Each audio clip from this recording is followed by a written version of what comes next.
परीक्षक मंडळी नमस्कार. मी स्वराज सुनीता संजय आवटी, राहणार पुणे. आज ह्या व्याख्यानातील माझा विषय आहे हिंदूंनो सशक्त व्हा, समर्थ व्हा. सगळ्यात पहिल्यांदा तर सशक्त आणि समर्थ ह्या दोन शब्दांचे अर्थ आपल्याला माहीत पाहिजेत.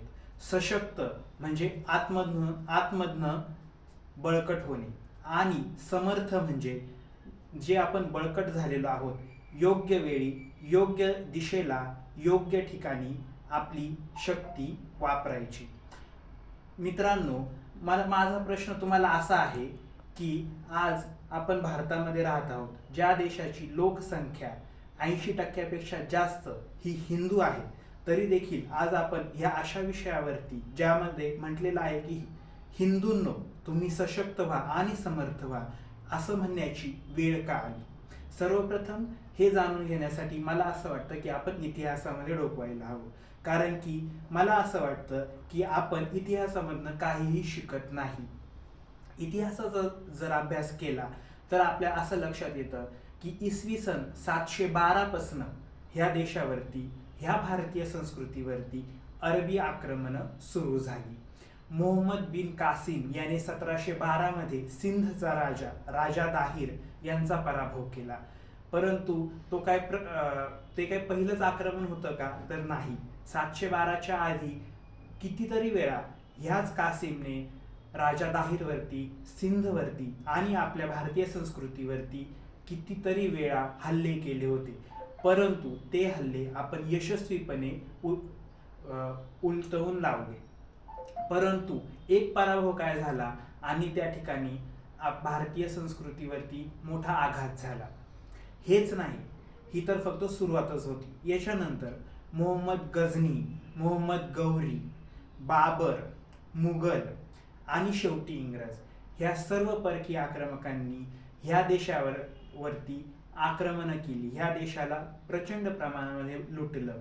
परंतु त्यांचा उद्देश फक्त लुटालूट करणं आणि परत निघून जाणं हाच होता का, तर नाही मित्रांनो.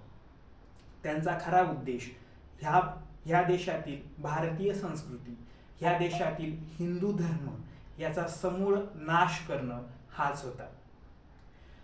1192 मध्ये पृथ्वीराज चव्हाण यांचा पराभव मोहम्मद गौरीने केला. 1192 मध्ये जी दिल्ली पारतंत्र्यात गेली ती 1947 रोजी स्वतंत्र झाली. म्हणजे जवळपास 750 वर्ष ह्या देशावरती कोणत्या ना कोणत्या प्रकारच्या परकीय आक्रमकांनी सत्ता केली.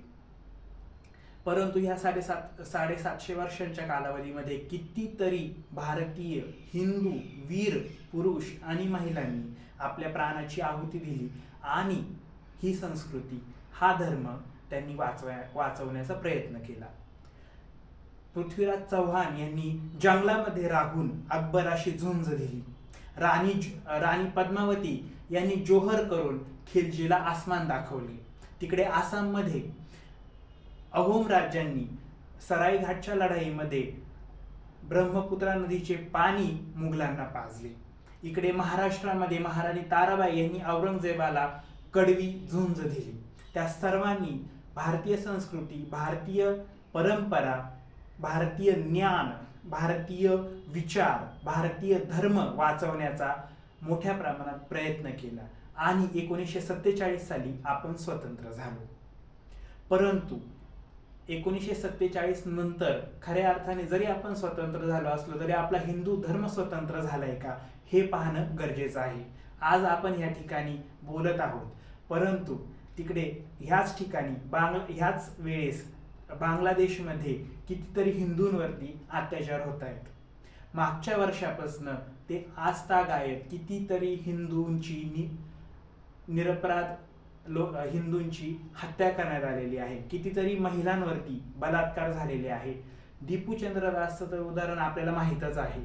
काय गुन्हा होता त्या बिचाऱ्याचा, त्याच्यावरती जे आरोप करण्यात आले ते सुद्धा सिद्ध झाले नाही, परंतु तो फक्त हिंदू होता म्हणूनच त्याला त्या ठिकाणी मारण्यात आलं.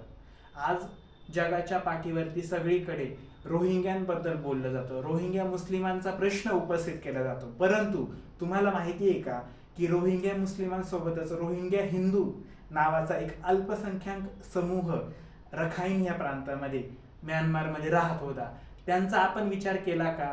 तर नाही केला.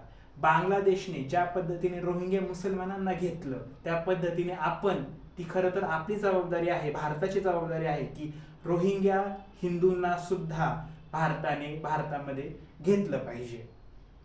आज आपण ह्या ठिकाणी बोलत आहोत, भारतामध्येच काश्मीर पासून कन्याकुमारी पर्यंत कितीतरी हिंदूंवरती विनाकारण, तुम्ही फक्त हिंदू आहात ह्या एका कारणासाठी हिंसाचार होत आहे, त्यांच्यासोबत अन्याय होत आहे.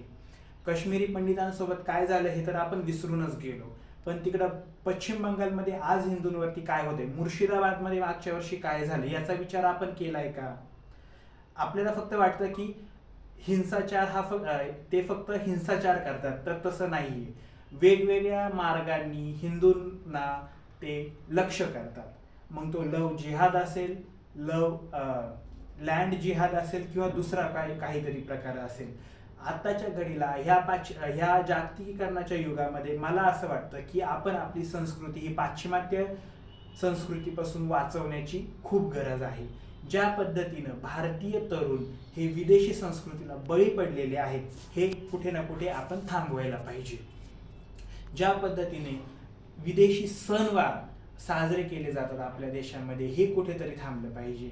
मी असं म्हणत नाही की ते साजरे करायचे नाहीत, पण त्यांच्या सणांसोबतच आपले सण पण तरुणांनी तेवढ्या जोशामध्ये साजरे केले पाहिजेत. आपल्या देशामध्ये कितीतरी वीर पुरुष होऊन गेले. छत्रपती शिवाजी महाराज, छत्रपती संभाजी महाराज, महाराणा प्रताप यांच्या जयंत्या, यांच्या पुण्यतिथ्या आपण साजऱ्या करतो का, हा माझा प्रश्न आहे.